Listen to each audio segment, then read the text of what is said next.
উৎসবমুখর পরিবেশে জমজমাট আয়োজনের মধ্য দিয়ে বিজয় দিবস উদযাপন করেছে ঢাকা মহানগর দক্ষিণের কদমতলী থানাধীন ৬০ নং ওয়ার্ডের জাসাস। শুক্রবার সন্ধ্যায় দনিয়া স্টুডিও থিয়েটার হলে এ আয়োজন সম্পন্ন হয়। বিজয় দিবস উদযাপন উপলক্ষে কদমতলীর ৬০ নং ওয়ার্ড জাসাস আয়োজিত মনোজ্ঞ সাংস্কৃতিক অনুষ্ঠানে প্রধান অতিথি হিসেবে উপস্থিত ছিলেন জাসাস ঢাকা মহানগর দক্ষিণের সদস্য সচিব শফিকুল হাসান রতন।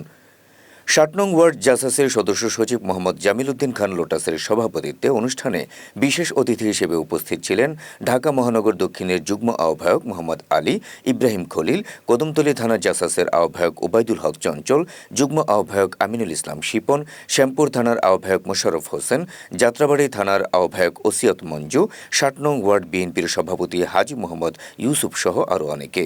অনুষ্ঠানটি যৌথভাবে সঞ্চালনা করেন HR রাসেল ও নাহিয়ান।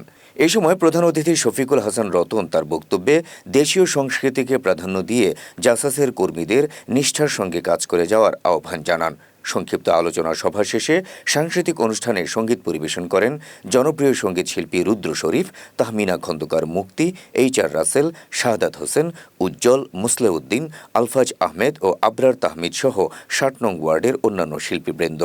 অনুষ্ঠানে একটি রম্য নাটিকা উপস্থাপন করেন ফাহমিদুর রহমান আকিদ ও আবু মুসা আবিদ। এ সময় দনিয়া এলাকার বিভিন্ন শ্রেণী পেশার মানুষ উপস্থিত থেকে অনুষ্ঠান উপভোগ করেন।